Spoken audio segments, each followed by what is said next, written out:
এই মুহূর্তের সব থেকে বড় খবর, আর মাত্র কয়েক ঘন্টার অপেক্ষা, তারপরেই কিন্তু শুরু হতে চলেছে এই বছরের সব থেকে বড়, দীর্ঘতম, বিরলতম পূর্ণগ্রাস সূর্যগ্রহণ।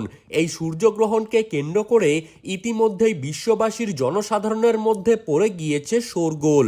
কেননা দিনের বেলাতেই গোটা পৃথিবী জুড়ে নেমে আসবে ভয়াবহ অন্ধকার, যা কিনা একটানা 4 ঘন্টা 24 মিনিট পর্যন্ত এই পূর্ণগ্রাস সূর্যগ্রহণটি চলতেই থাকবে, যার ফলে বিশেষ করে গর্ভবতী মায়েদের ওপর এই গ্রহণের প্রভাব সব থেকে বেশি পরিমাণে পড়তে চলেছে।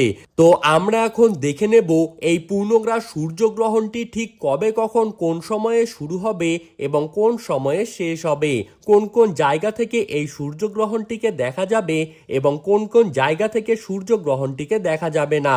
এই সময়ে আপনারা কি কি নিয়ম কানুন পালন করবেন এবং কি কি নিয়ম পালন করবেন না, বিশেষ করে গর্ভবতী মায়েদের জন্য বিশ্বের বড় বড় জ্যোতিষবিদরা কি কি সতর্কবার্তা জানিয়ে দিলেন, তাই কিন্তু আজকে আপনারা জানতে পারবেন এই ভিডিওটির মাধ্যমে।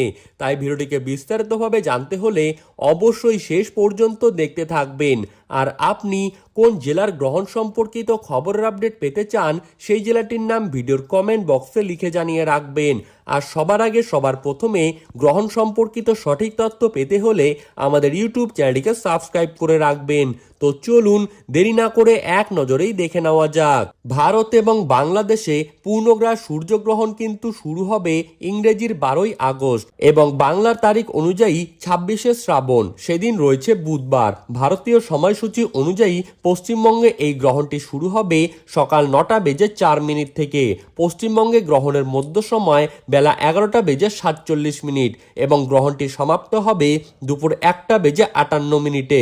বাংলাদেশে এই গ্রহণটি শুরু হবে সকাল 9টা বেজে 34 মিনিট থেকে। গ্রহণের মধ্য সময় বেলা 11টা বেজে 47 মিনিট এবং বাংলাদেশে গ্রহণটি সমাপ্ত হবে দুপুর 1টা বেজে 58 মিনিটে। মোট 4 ঘন্টা 24 মিনিট পর্যন্ত চলবে একটানাভাবে সূর্যগ্রহণ, যার গ্রাসমান 1.037। বাংলাদেশের ঢাকা, সিলেট, খুলনা, চট্টগ্রাম, বরিশাল, নোয়াখালী, পাবনা, রংপুর এই প্রত্যেকটি জায়গা থেকে সূর্যগ্রহণটিকে দেখা যাবে এবং পশ্চিমবঙ্গের কলকাতা, হাওড়া, হুগলি, ঝাড়গ্রাম, পুরুলিয়া, বাঁকুড়া, নদিয়া, মুর্শিদাবাদ, 2 চব্বিশ পরগনা, কোচবিহার, আলিপুরদুয়ার, জলপাইগুড়ি, শিলিগুড়ি, মালদা, 2 দিনাজপুর এই সমস্ত প্রত্যেকটি জায়গার পাশাপাশি আসাম ও ত্রিপুরা রাজ্যের কিছু কিছু জায়গা থেকে সূর্যগ্রহণটিকে দেখা যাবে। সূর্যগ্রহণ শুরু হবার ঠিক 12 ঘন্টা আগে থেকেই শুরু হয়ে যাবে সূতককাল। আর এই সময়ে আপনারা অবশ্যই ঘরে থাকার চেষ্টা করুন।